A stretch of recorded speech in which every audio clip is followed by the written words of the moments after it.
People with COPD, that's chronic obstructive pulmonary disease, struggle with problems caused by their cough and their breathlessness and phlegm, and this prevents them from doing all the things they'd like to be able to do. COPD is a major cause of hospital admissions in the UK, and it's an expensive condition for the NHS to treat. We now have several excellent guidelines that help us to treat COPD, and interventions such as smoking cessation, flu vaccination and pulmonary rehabilitation are extremely important. However, we also know that many people with COPD are socially isolated, and they have problems caused by anxiety, depression and a loss of self-esteem. So we understand that people with COPD are so much more than just a set of broken lungs. Well, Making Waves is a project that the Health Foundation very kindly funded, where we try and look after people with COPD in a completely different way. We've moved from the old paternalistic way, where I would tell patients what to do, to try and create a self-supported community where people help each other, rather than me telling them what to do. Making Waves project was designed to set up the communities in 6 other healthcare environments, and it's done that successfully in at least 5 of them. There are a couple more CCGs have approached us for some support setting up further communities, and we hope that it'll grow organically. So at a Making Waves session, you would be struck by how different it is from a traditional clinic. We want to welcome people, and we do, that's our priority. They're made to feel that they're wanted and they're important. So it's very much patient-led, it's quite informal, and super friendly and very supportive. There's often food and drink when they arrive, they meet friends. Helping people feel more like themselves again. The version of themselves that didn't have to struggle with a long-term condition, but also empowering people to feel more socially included. But we've had all sorts of different activities, like things like drumming sessions, Tai Chi, seated yoga, laughter yoga. We've got people who meet up outside the group because they enjoy each other's company, and it's given them the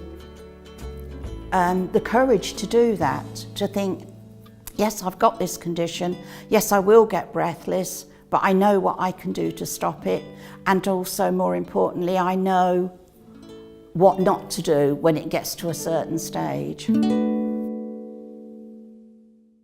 People that are encouraged to come to the Making Waves clinics have been really encouraged to make that first step of leaving their homes. Some of the participants, this is the only time that they'll leave their homes in the week. So the actual fact that they're able to come to the clinics means that they're beginning to restore those social networks that they have in their lives that they've previously lost as a result of sort of battling these feelings of breathlessness and feelings of their mood as well that have prevented them from leaving their house.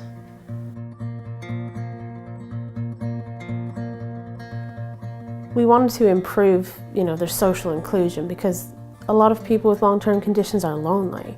A lot of people with long-term conditions, they feel the world is very small. The group means a lot to me because you get out, you meet new people, you're doing activities that you wouldn't do if you was at home, and it's just a pleasant feeling getting out of a Monday. It's the only day you seem to get out, is meeting the people and having the activities to do so. You get to mix with people, you get to talk to them. Usually you'll be sitting at home, my wife goes out to work, and unless any of my kids are there, I don't have anybody to talk to. And it gets you out of the house and gets you in a different environment. I really like coming here, even just to talk. I don't have to do the exercises. It's just nice to be with people and talk to people that are the same as you. I think the group has helped individuals take care of themselves better by connecting with each other and connecting with other people. I think there's a synergy that happens between people when you share common issues, illnesses perhaps, and you have tips and tricks that helps you perhaps cope a little bit better on a bad day, and we've seen a great amount of support develop amongst tables, friendships, and that inclusion happened. It just blossomed, and it was beautiful to see, and it continues to happen with new people who come in, and they're just absorbed into this ripple that we are. I know that all the friends here are friends for life. They ring me at home and everything, so it's great, it's really nice. Well, the main aims of the original Making Waves model were to reduce social isolation. They were to improve people's mental well-being and thus improve their self-esteem. And with the improved self-esteem, the object was to actually get them to self-manage better. And the whole trick here was to use community assets and get the whole thing code-produced so that patients and their carers had an equal say into the care we deliver as the clinicians.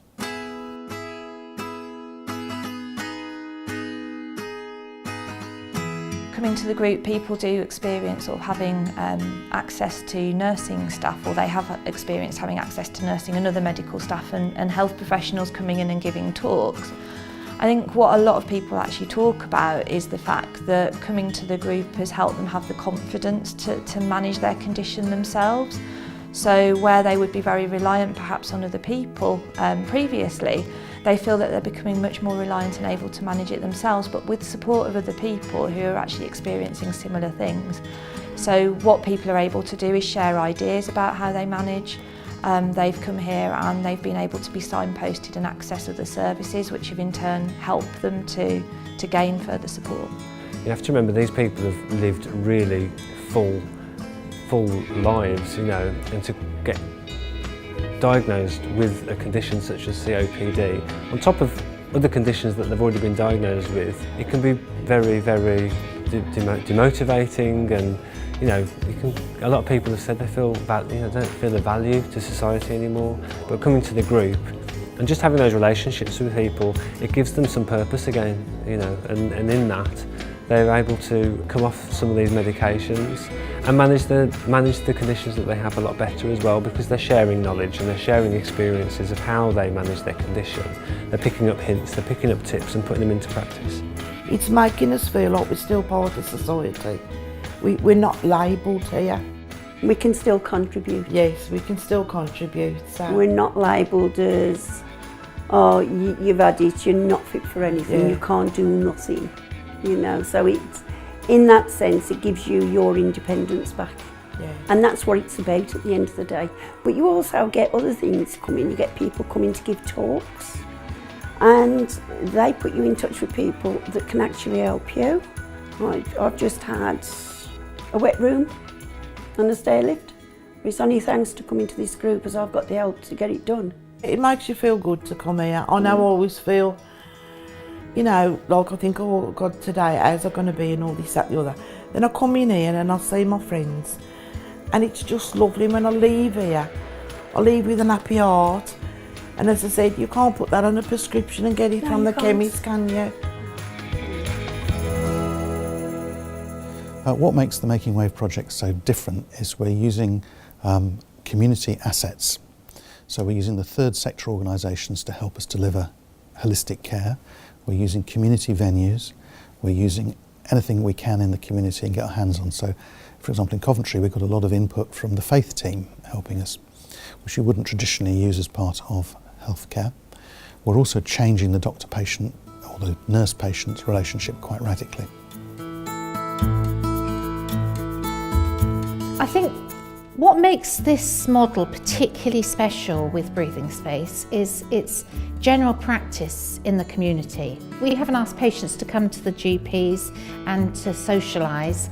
We've gone to them. We've come into the heart of the community, and they can see a varying different people to support them with their illness. We have the respiratory team, they're called the Restart team. They come and they're very good for giving help with oxygen and with inhalers and just generally how to care for yourself, so it's absolutely ideal.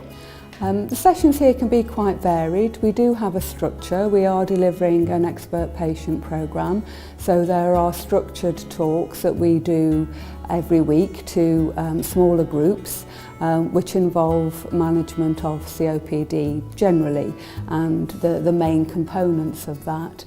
But aside from that, anybody who has any specific one-to-one questions can come and speak to us about that.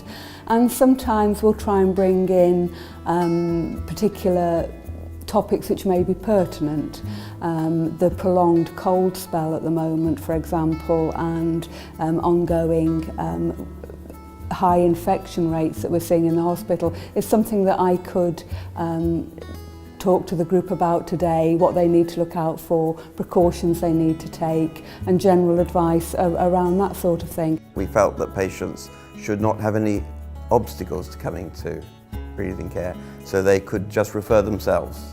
They didn't need a letter, they just came along. And also we felt choice was very important, that they would come to Breathing Space, they would choose what they took part in, whether to take part in any of the education offered, whether to seek advice on a one-to-one basis. Which for somebody who's got to go and sit in front of a GP and say, I think I've got so-and-so, they're not going to do it. But if they know they've got a letter from our doctor who says, I think this person may have, it holds a lot more weight for them. Generally patients come to me for two reasons. One, because they're having an exacerbation of their condition and they want to know whether they need antibiotics or steroids. So I would take a history, I'd examine them, and then I would send an email to their GP saying, I would recommend this treatment, and the GP then responded by providing that treatment. And that worked very well, because sometimes it's difficult to get in to see the GP, and I was able to intervene at an earlier stage. We've got professionals that can help them, maybe their carers as well, support them too. We're professionals in supporting carers, and we have fun, and we have exercises, we have relaxation, and just the whole ingredient is just so fantastic, and it really works. Well, one of the benefits of the project is I really think this approach will work for other long-term conditions. As you know, people with COPD usually have multiple long-term conditions. I'm always surprised if I see a patient who hasn't got another long-term condition. I mean, they usually got things like heart failure, anxiety, depression, diabetes, and I think the Making Waves approach, where you make people feel better about themselves and self-manage better, will get them to self-manage their other long-term conditions better and have all sorts of benefits to their health and well-being. There's some very strong hints that the model affects admissions.